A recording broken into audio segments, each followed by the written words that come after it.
Bienvenidos. Welcome to the Yorkshire Football Podcast this evening. We're joined by Adam Everington. Hey, I'm John. You all right? Nice take on Dom's intro there. Oh, mate, I'm smashing it out of the park this week. So, resident Leeds fan there. We've got our resident Bradford fan, Mike Linsky. John, hey up, you all right, mate? Top boy. And Huddersfield fan, Matt Goodwin. Unreal energy, John. Town could do with some of that. I can tell you that for free. But yeah, nice to see you, mate. Bringing the A game this week, pal. 4 games left in the championship season. I'm bringing the energy. So as I mentioned, I'm John Riley, back from a self-enforced negativity ban. Regular host Dom is on Tinder national break. Can't join us because he's out, doing whatever he may be doing. And Tom Carnduff, last checked on Facebook somewhere in Rotherham. So we can only guess that he is now lost and gone forever. But welcome, guys. So I think the best thing to start on here, as we just watched the game, is Leeds United. So over to you, Adam. Pretty impressive performance there from the Whites. Yeah, before we do that, do you see Tinder they've just announced actually they're doing video calls, so I think that's where Dom is this week, testing that new feature out, and he's pretty much already completed Tinder, hasn't he? But yeah, good to get you in the presenter shoes, John. Absolutely buzzing with that Leeds performance. We're recording now, finished 10 minutes ago, like you say, and it's really 4 games to go now, 6 points clear, and it was one of those games where you were looking. The result was all that mattered, but the manner in which we got that performance over the line tonight, absolutely brilliant. Every single player was outstanding. I thought we made Stoke, who, let's be honest, not the best side. I thought we made them look even poorer than they were.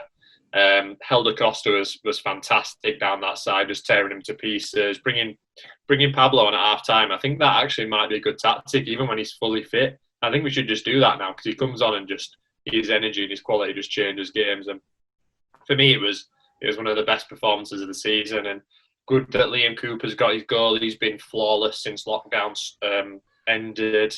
And yeah, could have been 6 or 7 really. So absolutely delighted. Yeah, a good performance at a good time for Leeds. Go to you, Mike. Do you watch any of the game? What did you think to it? I know you mentioned beforehand Stoke particularly bad, and obviously one of the kind of teams at the bottom fighting for survival. You think they might put up a bigger fight than that? Yeah. I don't want to take all away from Leeds. Obviously, Kelton said Leeds were brilliant, not taking that away from him, but Stoke were really, really bad. I've not seen much of Stoke, and I was quite surprised how bad they were. I thought they might have given Leeds a little bit more of a game, looking at a couple of those players. But the way they set up, it's the first time they've set up like that. They usually play a 4-3-3. You could tell the players didn't have a clue of that formation. Obviously, I understand why they tried to put the 5 at the back because of the way Leeds play. But yeah, obviously we'll go on to the Wigan situation in a bit. But if that wasn't happening, I think Stoke are in very serious trouble after watching that performance. And I said before we came on this, I just don't understand why Michael O'Neill's took that job. He had it sweet at Northern Ireland and he's gone to a club that he could be taken to League One. Yeah, good as Stoke are just a point behind you guys in the table, a couple of places, but just a point. It must have been pretty satisfactory to watch them get absolutely thumped tonight, given the fact they could have gone above you tonight. Nah, absolutely, mate. I'll come on to it later on, but Town staying up, given how we're playing, absolutely depends on who's below us. So Stoke getting beaten in such convincing fashion, obviously, is a box ticked for us, making the most of the points we have. But on the point of the game itself, obviously, Mike's saying he hasn't seen much Stoke this season. I went to the Town home game versus Stoke where they beat us pretty comfortably earlier in the season. It was on New Year's Day. And one player that just didn't turn up tonight, who I thought might have made more of an impact, is Tyrese Campbell for Stoke, who I genuinely think has England quality at some stage. But again, I think because of the new formation, they just didn't turn up for it and players looked a bit lost. But definitely coming out of that fixture, all smiles. Obviously, I don't say that on behalf of Leeds because, well, yeah, it goes without saying. The sooner it's wrapped up, the better, so Adam can get out of his system finally. But yeah, can't be more chuffed, really. Yeah, I've got to add that Leeds fans, the way they act before the game as if like the son of Leeds fans know they're promoted. They just don't want to show it because obviously the previous years have been bottled it. Deep down, even though they put it all over social media, every Leeds fan knows that they are promoted. But they just put this big act on until it's officially confirmed. So mathematically, when they reach now, if they reach 87 points, 88. Is it 88? There you go. It's 88 points they've got it. So we need 7 points from the last 4. But Mike, I'm not even going to argue with you. I do that. I've said on the podcast, I said when lockdown stopped, I still think we are going to go up this season. But I do like to sort of, I do like to bet on the opposition as well, just to like curse that, even if it's just a few quid. And I like to say that we're going to lose because deep down and if we do lose, then I'm right. That's a win-win. But no, I think to be honest, when I saw Stoke's team, I was delighted really because they had a lot of attacking players starting from the off. I know Clucas is playing a bit deeper now, but they had Campbell, like you say, Vokes, and then went with the 3 at the back. And even though they were like fairly organised and stuff in the first half, and it was still 0-0 for quite a while, I did just think that it was a matter of time, and we were playing well, and we were really. If teams try and take us on with attacking players, then we generally are quite good at dispatching them. It's when your Lutons come to Elland Road and just sit every man behind the ball and have that sort of have their defensive big guns on the pitch, and that's when we really, really struggle. Like Cardiff as well the other week. Cardiff are known for sort of picking teams off on the counter-attack and having those big lumps at the back just ready to clear stuff, and against it, nice and compact. And yeah, I'm getting really excited here, lads. I'm not going to lie. Right, so we've got 4 games left. Just quickly talk us through them 4 games then. See, next game's probably your toughest one up next, actually, Swansea away. And then can you just talk us through the 3 after that?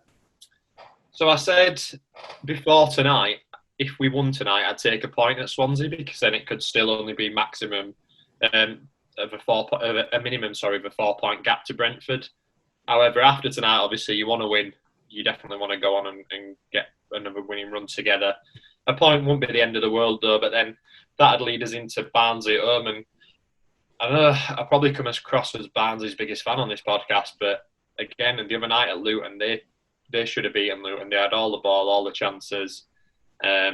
You'd like to think we'd dispatch them at home, but we'll see. Derby away, Derby will play like their lives depend on it, that game, even if they're not in the playoff race. They'll want to stop Leeds based off the history of last season. And Charlton, I do think Charlton might be safe by then, so that could be the one. I think Charlton's a definite win. I think Derby and Swansea are difficult away games where you probably win one of them, then you're after a point from the other one of that, and Barnsley at home. So it's looking very good, isn't it? If you've been offered at start of season, 7 points required from the last 4 games, 2 of those were Barnsley and Charlton, I think you'd have bitten the hand off anyone, wouldn't you? I said to my mates the other day, actually, I said, would you take, going into the last game of the season, 1 point ahead of Brentford in third? And a couple of them actually listeners to the podcast, they were a bit unsure. I think I would have actually taken it because Charlton home last day of season, winning Europe, doesn't get much more appealing than that, really. But another point I wanted to make, I wanted to say that I think we mentioned it on the podcast as well during lockdown. I think having no fans there tonight really helped us. We said, would it help us? Would it go against us?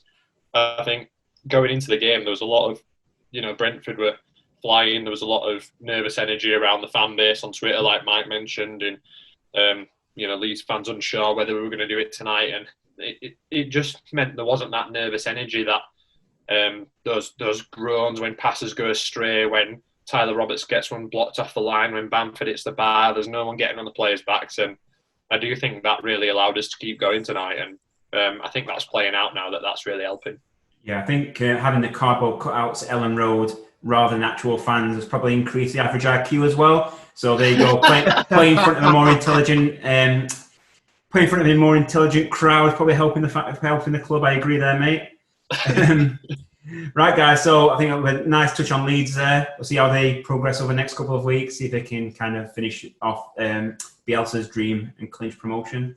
We're going to move on to Town next, Gutters. So a bit of positivity here, please, mate. Give a little bit of an update on where you boys are at after a couple of games since lockdown and your last 4 games. What do you see happening? Right. I guess one big positive to take is that we're 3 clean sheets on the bounce now.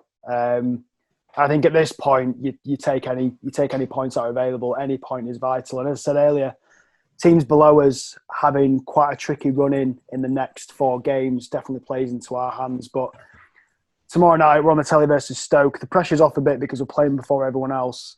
It's on the telly, but I don't think that has much of an influence in this. Luton, sorry. My head's in Stoke because we've just been talking about them. Luton tomorrow, obviously massive game for obvious reasons. They're below us. They're pretty much out of it. But that is the last chance, really, of us getting 3 points before we play Wednesday away, which I'm sure John's aware of.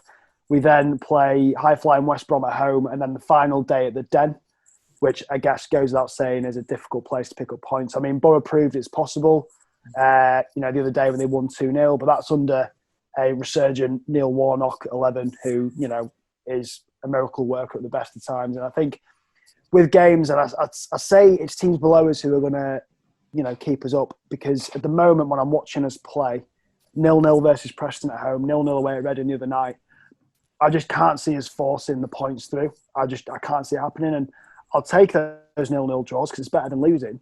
But for me, despite players like Emil Smith-Rowe, for example, who I've banged on about plentiful times, but him and Pritchard have started to look really well linking up, as long as Chris Willock, who again has that a bit of difference being that loanee from the Prem.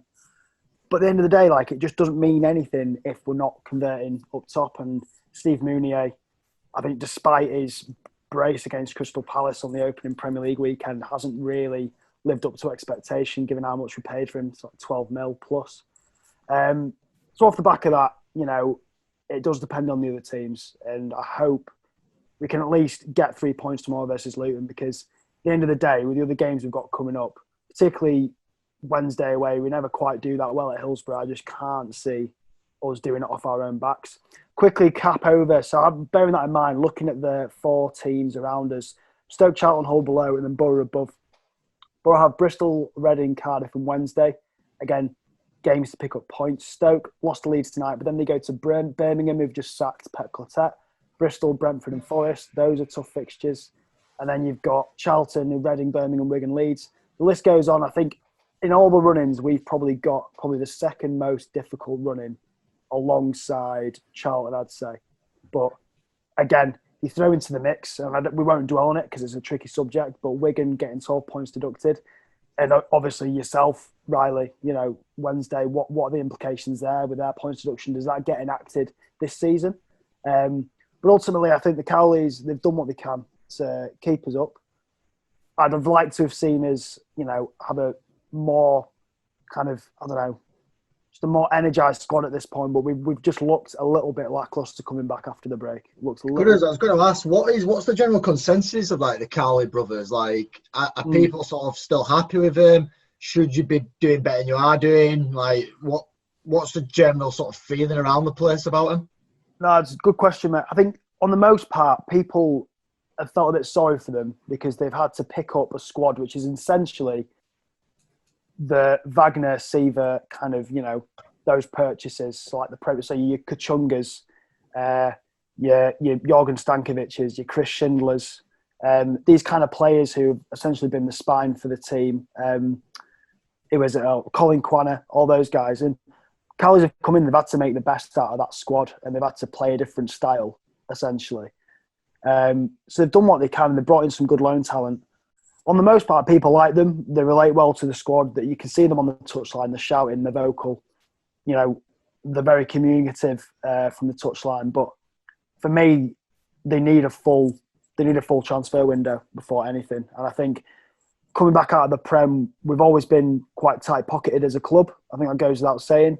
We're well run, but we've always been tight-pocketed. And since the new owners come in, they've really not given them the money to spend. So until we've got the summer, I don't want to make a final verdict on the Cowleys because they've had to deal with the squad. But from a player management point of view, I think they know what they're talking about. They're very tactically sound. They get the players going. They're really, the rapport they've got with the players seems to be good. I think it's just getting it to translate on the pitch. And not to point out any certain players, but we fall short, particularly at full-back position when we have Danny Simpson, who, it's been announced now he's not staying on and he's getting released, unsurprisingly. Alongside a few other guys who I think once we've kind of got rid of that driftwood, we're gonna kick on next season. I really hope. But not verdicts in total. I do like the Cowleys, just need a bit more time. I think for me, Huddersfield have been quite lucky. You've played that sort of coggle of teams in the middle of the table who've got not much to play for. Yeah. You know, there's teams like Millwall, Bristol City, Reading, QPR, Sheff Wednesday. They're the ones actually you want to be playing at this point in the season because they don't have anything to play for. And I do think there is a case of taking the foot off the gas, especially with like your Birminghams and stuff. And obviously you went to Birmingham, got that massive 3-0 win, which has put you on this little 3-game unbeaten run which you're on. And I do think you'll still have enough. I always thought Huddersfield will have enough. I think you'll beat Luton tomorrow night. And then, you know, you go into Wednesday game and basically a result there. You might already be safe, but a result at Wednesday would secure that before you then play West Brom and Millwall. So, to be honest, I hope you lose just because I want you to have something to play for when you play West Brom. But I do think you'll have enough to see it over like Preston, another team you've played who sort of dropped off now and their promotion, their playoff hopes are hanging by a thread. Yeah, 4 points in the next 2 and I'll be happy. Simple as that. Do you think relegation of Huddersfield would be kind of as negative as it would be for kind of other clubs? Purely because I think after Premier League relegation and kind of a real hangover season, do you think you need kind of as the season to kind of fully clear the decks, get rid of kind of those players who were in the Premier League, just get rid of it and kind of have a season, maybe a season in League One where you just get back to winning, kind of, because I know when you come down from the Premier League, sometimes you kind of lose that winning feeling, you lose that kind of experience of what it is to like play in the Championship and kind of play all these 46 games. Maybe just need to kind of do what other clubs have done, just kind of have a season in League One, go back down, get rid of the high earners, and just try and kind of, under the Cowleys, find a style and find a way to win again. I would agree with that. But given how long it took us to get out of League One before, and B, if you look at teams like Sunderland, and sorry, Mike, but Bradford, who have had those leads, have had those relegations, League One is a terribly difficult division to get out of. And to assume that, agreed with your point, John, if we were to get rid of the driftwood and just start from day dot and just crack on with, you know, a new philosophy that almost kind of gets rid of the shackles of the Wagner era, because it's a completely different style of play entirely. That could be beneficial, but I would rather do that in the Championship and get a full pre-season under our belts, because the financial implications, you know, without digging too far into it, as a club, we do best from, like, as most clubs do, the commercial side of it. So our ticket gates from League One to Championship are, like, go up by like 25%.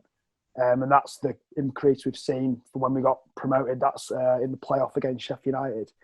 So I think going on to League One, I'm not going to call us out for having fickle fans who, you know, wouldn't stick about, but I could see it having a real impact on the club and more of a negativity than anything else. So yeah, hopefully, as I say, 4 points in the next 2 games, stay up, and definitely need to have a complete reshuffle come summer. And I just hope that's in the Championship and not League One. League One would be much harder to get out of as well if the salary cap gets slapped on League One and League Two. What they're trying to do at the moment, because they're saying that League One salary cap up to 2 million, League Two is 1.5 million, and you think our salary cap last year was 2.8 million. Yeah, lads, how lucky are we, lads, to have a passionate Huddersfield fan and a sports finance expert on the podcast? I'm very, very lucky indeed, guys. Cheers, Brothers, for that one. We're going to move on there from Huddersfield. I think we're had enough to talk about Terriers there. Well, Riley, I think it's time for us to turn host and turn the attention on yourself, because Wednesday last night, another terrible result at home against Preston. One of those sides I was kind of saying you want to play, but not according to Gary Monk. What happened? No, we were poor again. We've been poor since lockdown. We've had one win since we came back. Away at Bristol City, which actually didn't play too bad. A home draw against Forest, which was a decent point looking at it. But no, these last 3 games have just been awful. Arguably our best players were all kind of released before we came back. So Forestieri's, Fletcher, win all up front as well. Tom Leeds is not getting a game now, injured supposedly, but we don't know if all goings on. There's complete unrest at the club. From chairman down, fans just aren't happy. Saw something funny on Twitter the other day where someone said if they'd had bought a cardboard cutout at Hillsborough, they'd have driven down and taken him home after 60 minutes overnight to felt bad for it. Yeah, it's absolutely shocking. Our season has just fallen off a cliff. So just to give kind of any non-Wednesday fans a little bit of an insight into how bad we've been the second half of the season. In the 90th minute on Boxing Day, we were 2-1 up away at Stoke with those 3 points to put us third in the league, closing the gap to Leeds in second at the time. I think we'd have only been a couple of points behind Leeds and we'd have been in a really good position over that kind of Christmas period. We conceded 2 goals in added on time, which means we lost. And since that game, we've only won 10 points. 29 points behind Leeds. Right. What a collapse. And what's happened in the dressing room, what's happened to kind of at the club, it's just embarrassing. Only Hull, I think, have won less points than us, and they've had to kind of combat a terrible kind of run with losing players and selling their best 2 players, Bowen and Grzycki, in January, and that just kind of proves how bad we've been. I think as a Leeds fan, a few years ago we had the same situation where we sacked Thomas Christiansen and we brought in Paul Eckingbottom, and we went from playoff contention down to lower mid-table by the end of the season. I think we got something like 14 points from 17 games, and it was relegation form anyway in that period. And that's when, at that point, we decided we need to get rid of Paul Eckingbottom, and then we brought in BL. So we had a complete reset. We got rid of the players who didn't fit the style. We got a clear identity, and it allowed us to go again. I think I look at Sheff Wednesday and some of those problems, like you mentioned, John, that are circulating around the club. I think they just need to, well, and you'll tell me best, but I think I can see Gary Monk leaving, if I'm absolutely honest, as a neutral with a bit of interest. I can see him going. And that appointment, whoever you get in to replace him, is probably the biggest appointment Wednesday have had for a long, long time. It can go one way or other next season. You can either carry this on and be relegation fodder, or you can change the club around. As a fan, I imagine like this whole point deduction is just hanging over you as a club. And I imagine you just wanting clarity on that, because I suppose you can't really move forward until there's clarity on what's happening with that situation. No, so currently we are 7 points clear of Hull, who are third bottom. But obviously Wigan, with this kind of proposed 12 points deduction, would take them down to 51. Down to 41. So we would be, in fact, 10 points clear of Barnsley in third place. So you think with 4 games left, we'd be safe. But as you say, with us possibly having a 12-point deduction or a 6 or a 10, we don't know. It's just kind of, we don't know. What we should have done by now, we should have been well clear of this, even if we did have a points deduction. But our form, and like I say, since Christmas has been woeful. And to be honest, if we did get relegated, we'd only have ourselves to blame. In terms of Monk and new managers, I'm firmly in the kind of Monk out kind of brigade. Well, I don't think he's kind of the key problem. He's not the core of the problem. I think he is a problem. I don't think he's getting the best out of the players. I don't think he's motivating. And to be honest, I think he is part of it. And if you're going to say who we're going to get in, I'm 100%. I'll drive down to Plymouth tomorrow. We're going to get Ryan Lowe from Plymouth. Just drive to near Bolton, mate. That's where he is. Yeah, former Wednesday player, played for us 2012 when we got promoted. He took over a team in absolute dire straits in Bury a couple of years ago. Got them promoted down to Plymouth, who had struggled a couple of years in League Two again. Gets them promoted. The guy knows how to win, albeit at a lower level. He knows how to instill confidence in players, and I think that's what we need. We need I thought you'd have gone for Chris Hughton. To be honest, I think we approached Houston before before Monk, and he said no. I think he's quite happy down south. I don't think he'll come up north for once it's for a Premier League job. Whereas we know Ryan Lowe's from kind of Merseyside, Lancashire way, so I think he'd be quite happy to come back up north. Yeah. So you mentioned before, John, obviously, like Wednesday shouldn't be in this position, irrespective of managerial philosophies, irrespective of points deductions, boardroom. So question for you really is, what's happening on the pitch in terms of the players, positioning, formations? Like, what is tactically, disjointed for you to be in this position? Just purely talking football. So at the back, one example, at the back, we're playing three at the back at the moment. And one of those three at the back is a fullback, Liam Palmer, who plays right back. So in theory then, you've got two defenders kind of covering the rest. He doesn't know how to play. It's not his fault. He doesn't know how to play as a right-sided defender in a back three. He knows how to play as a right back or even as an emergency left back.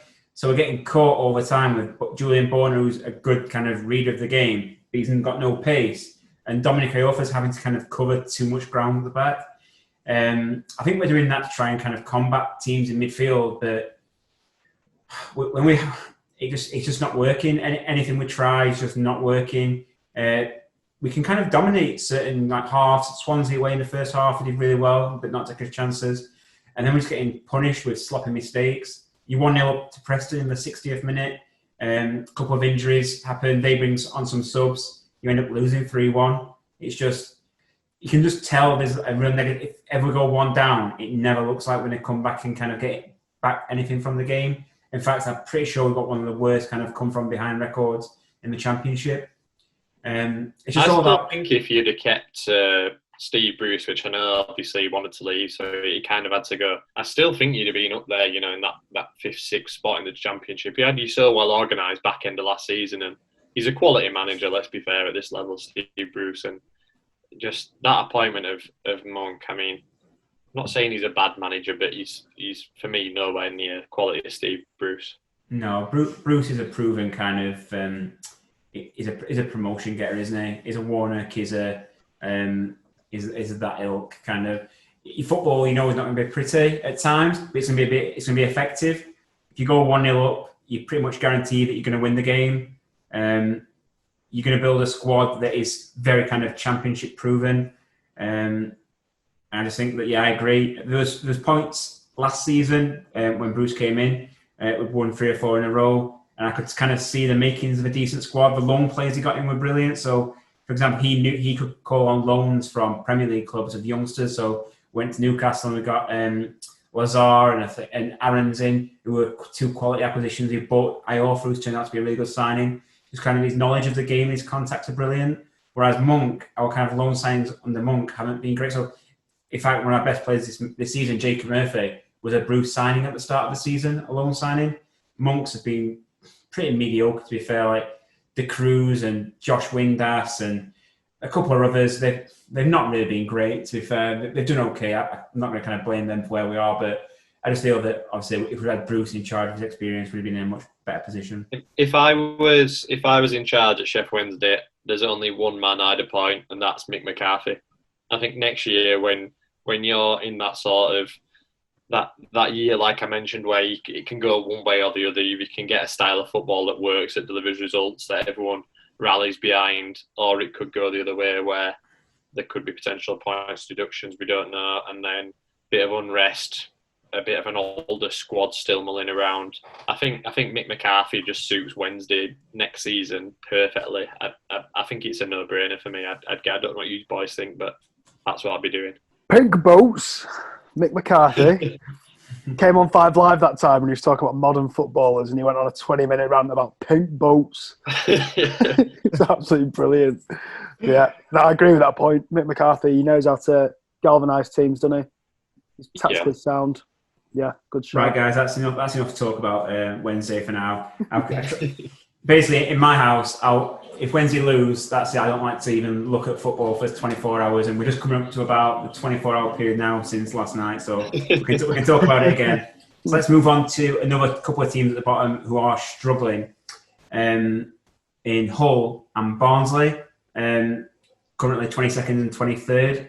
Can either of these kind of teams successfully get out of that relegation zone, guys, or do you think these are going to kind of be playing League One football next season? You look at Barnsley. I think even for the last sort of few podcasts we've done, we've all given them a little bit of hope. I know Adam's given them a bit more hope than anyone. Obviously, John, yourself, you called it many episodes ago that Barnsley could stay up, but they're giving it a good fight at the moment. Me personally, I don't think they've got enough in the tank. I think them and Luton are gone, in my opinion. Hull, I sort of writ those guys off as soon as they got rid of the 2 players in January. I thought that was too big of a loss with just relying on basically Tom Eaves to fire him to safety.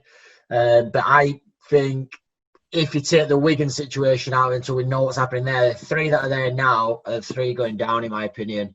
But obviously that changes if Wigan, the 12-point deduction kicks in, happens, and then obviously you're looking like Hull could survive. I don't know, just looking at the running quickly, Hull are away at Millwall, then there's a vital game against Wigan there. They've got Luton and then Cardiff. So in terms of the run-ins, those middle games, Wigan and Luton, Hull on paper look like they could go up. I agree with your point there, Mike. But for Barnsley to pick up points against QPR and then beat Blackburn, I can see them overdoing Hull completely. I can see them crawling out of it. Even though like their running's more difficult, I just can't see Hull coming back from where they are at the moment. I must admit, I've been on the Barnsley bandwagon, but I've just looked at their running and they've got Leeds, Forest, Brentford last 3, so I might have to cash out my bet for them to stay up at this rate. Even Wigan at this point, if I was playing any team, I wouldn't want to. I'd rather play someone in 8th, 9th, and 10th in the league than Wigan. Yeah, they're kind of fighting for their lives, knowing that they need to accumulate enough points to kind of negate that 12-point deduction. And I agree, Barnsley's running is tough. Hull's is kind of a lot more, a lot more pleasing when you're looking at kind of the teams. And to be fair, I didn't think Hull would pick up another point this season, but then they went to Birmingham and got that 3-2 win. So I know they kind of had it, and then they beat Borough. Sorry, got a draw at Birmingham and a win against Borough.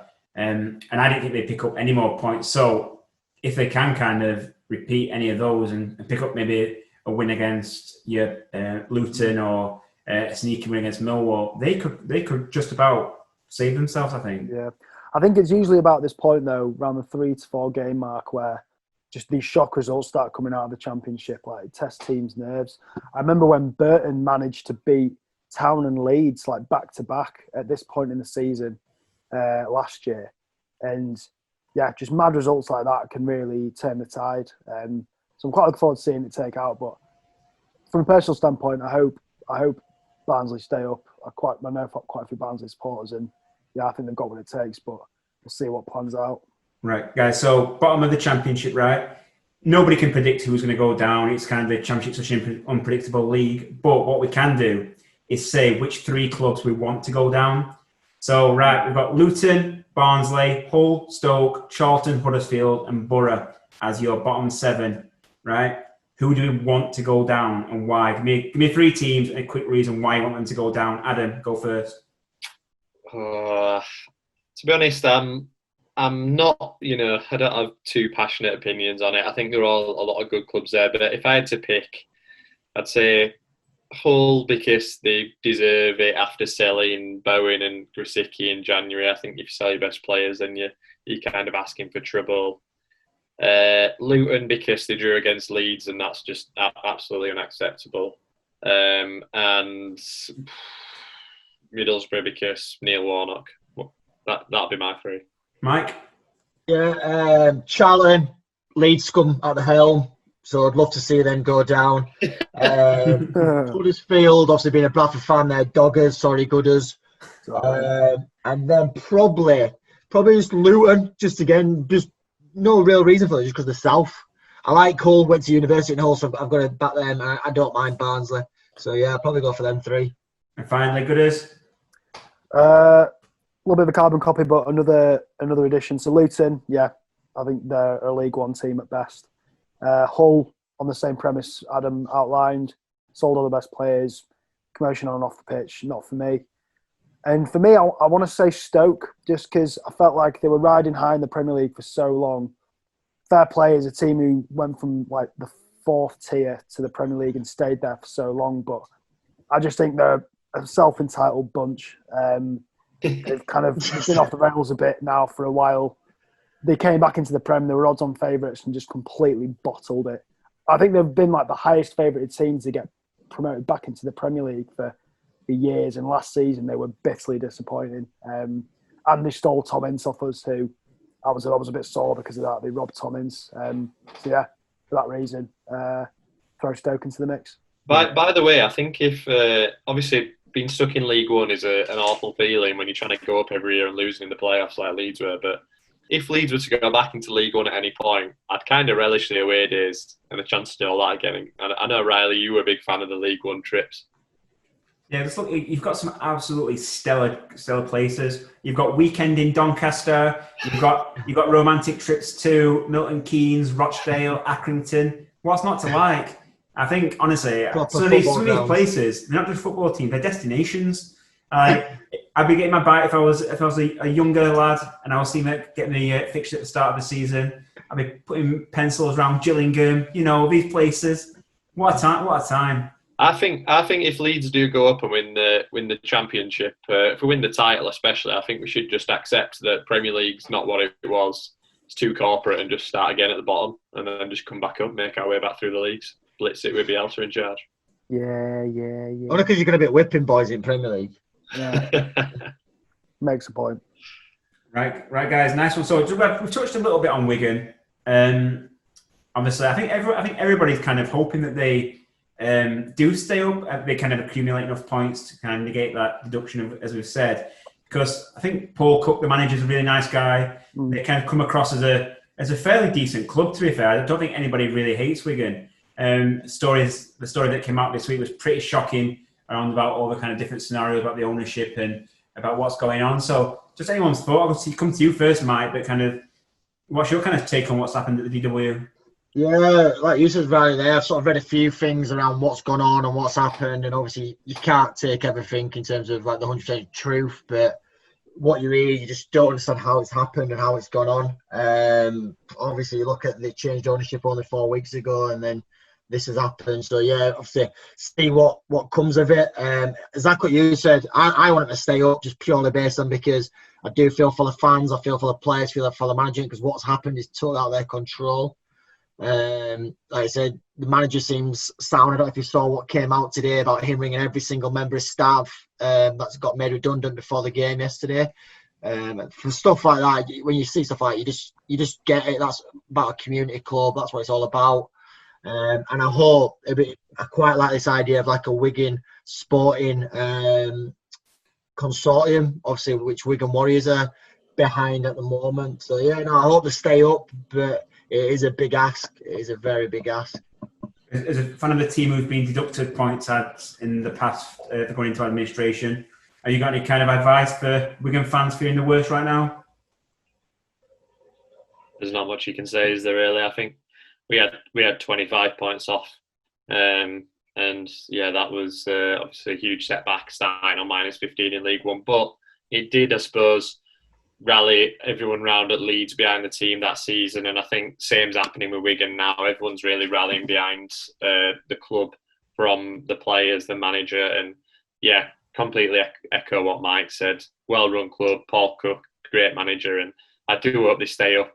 If they don't, then I'm sure club will get sorted out in League One, and they'll be back before we know it.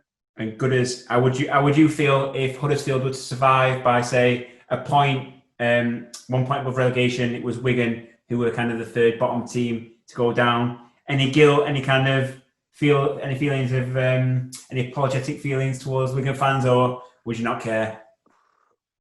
All that aside, you want to stay up on your own merit, but I think, as the other lads have said, I've very much a soft spot for Wigan. I think just in terms of impartial footballing moments, Ben Watson at the near post against City in the FA Cup finals, one of the most magical things I've ever seen. 2 fingers up to modern cash money football, which I absolutely loved. And I think since then, yeah, I've always wanted to see Wigan do well. I'd be pleased for us lads, but at the same time, yeah, it's not the way you want to stay up. But hopefully, if they can pull together points, it could be done. Who knows? I know we're a Lancashire team, but I feel some affinity with any fan base that loves pies and gravy as much as we do in Yorkshire. So got a little soft spot for him. For me, best mascot ever in the past few years, apart from the Boiler Man at West Brom, Krusty the Pie. Wow, what a bloke! Right, so let's finally then, guys, let's go on to probably one of the only things that is worse than a point deduction for your team, and that is the chant that you're getting mauled by the Tigers, which for me is possibly the worst thing in English League football. So we've got a little bit of discussion on what we think are actually the worst chants we've heard by our fans of our clubs and by opposition fans. So I've already thrown it out there. You're getting mauled by the Tigers. I hear that and I cringe big time. It's the action as well, how they've got the pause going as well. Do you know how that started? It started with Leeds fans doing it in a sarcastic way towards Hull fans, and then Hull went 2-0 at Elland Road, and then they gave it back. And someone filmed it and said, "Can't believe Hull fans are doing this," but it was actually sarcastic. But I think they have actually carried it on now, so yeah, absolutely no place for that in the game. I agree. The thing is, I don't get is like the people from Hull are rough. They're ready. They live on the coast. The former like fishermen and ship and sea industries. It's not kind of your middle class rah type of players. They're hard rugby league playing people. And when you see these guys doing the kind of rah Tigers roar, something just doesn't sit right with me, and that's why it's definitely up there as in my top one of worst chants in football. So I've got one for you. I don't know what the limits are in terms of what we can and can't say. Are we allowed to swear or what? Yeah, go for it. Yeah. There's one that Bradford used to sing. You hear it now and then, not so much about Push Spice and Dean Windass. It's the most weird put together chant. There's no real reason behind it. So do you want me to talk you through it? I think I can guess it. Can you? Right, okay. I'll give you. Wednesday fans used to sing this very same chant about Kenny Lunt, so you can guess where the rhyming went there, can't you? Leeds fans have sung it about Rob Snodgrass and Lubomir and Mika Lick, so you can tell that one's as well. So yeah, obviously I don't need to sing it to you, but there's no real reason around sort of bringing Posh Spice and Beckham into a chant, to be honest with you. Obviously, also including Dean Windass. So that's probably our worst one that I've heard. But holding my hands up, I've sung it many a times myself as well. You say it's the worst one. That's probably up there with one of my funniest though, because even though it's a bit of a Wednesday ledge, the City fans used to sing that exact same song about Nicky Weaver. I wonder what rhymes with Weaver. I'm not saying anything, mate, but obviously I think when I first heard it, I was a teenage lad and I thought it was the funniest thing I'd ever heard. So yeah, I get where you're coming from, but it tickled me when I heard it. Yeah, I like that one. I must admit, the one I don't like from Leeds, even though it's brilliant to sing when the song's been played, when it's sung in the stands, it's so cringy. It's the Pump It Up. Pump It Up, Leeds are going on. It's brilliant after the game if it comes on in a bar. It's brilliant to send over WhatsApp to you boys when you're all fuming because Leeds have won again and I'm absolutely gloating. To sing in a stadium, it is cringe. Can I add to that, Etherington? So the last football game I went to before lockdown was Huddersfield away at Leeds. And when Luke Ayling banged in that volley, fair play to him, unreal. You've got a really weird adaptation of Whoop There It Is, but in the same syllables as Luke Ayling. So it's almost like Luke Ayling. I can't stand it. Honestly, I was cringing. I nearly tore my seat out. I was that angry at it. It was ridiculous. That needs to get parked as well, mate. I'm sorry, but I like that one. But the song I absolutely hate. The Ale, and Sheffield United sing that one, and it's one of those songs which it was really cool for about 5 minutes when Liverpool and some South American teams or whoever sung it, and then all of a sudden it's Villa singing it every week, it's Sheffield United singing it every week, and I can't stand it. I don't know if do any of your clubs, do they have an adaptation of it? No. The club I do remember. So me and Mike were together at the League One playoff final last season for Sunderland versus Charlton, and the Charlton fans were singing it non-stop. So when it gets as far as Charlton in League One, it's a little bit too kind of I don't know. You'd say it's too, yeah. It's like when Liverpool sang it for I think it was a couple of hours after their semi-final of the Champions League against Roma a few years ago. I was thinking, that's pretty cool. I've never heard it before. And then when it filters down to League One, you actually think, actually it's not that good anymore. Yeah. Yeah. So, but guys, anyone who's kind of listened to the podcast, feel free to share on social media the worst songs you ever heard at a football ground, the worst chants, or the ones you hear on the terraces of your club that you think, actually, that's just cringe. So we've got some good ones there. So I think we'll call it a day, guys. I think we've had enough of this pre-promotion party for Adam. Let's see how our teams can get on in the last few games of the season. Thank you, Ads. Yeah, cheers, John. Well done on stepping in. I've just remembered, I meant to do this right at the very start, and you should have pulled me up on it. What are our social media handles for people to get involved in? I can never remember. Twitter's at the Yorkshire FP. Facebook, search Yorkshire Football Podcast. Same on Instagram. And what platforms can they find the podcast on? If you're on Android, any good podcast app should be able to find us. And we're also on Spotify, Apple, YouTube. I'm guessing if you're listening to this, you've already found us. That's great. Cheers, mate. All right, thanks a lot, Mike. Yeah, cheers, Riley. Well done, mate. Filled Dom's shoes very well. Hopefully, Dom can. We might never see Dom again. You never know, depending on how his Tinder dates have been going. Swiping He's lost the England. Tinders, Dom. And I've had this late call. It's like when the reserves get called up when the big names are on Tinder national appearances. It's like you have to get the resis in, don't you? So I just hope I've stepped into his boots and done a good enough job. Thanks a lot as well to you, Gooders. Always good to have you on, mate. Cheers, mate. Very well done. Thanks a lot, guys, and let's enjoy these last 4 games of the season. Sure, I will. Leeds are going up. Oh dear.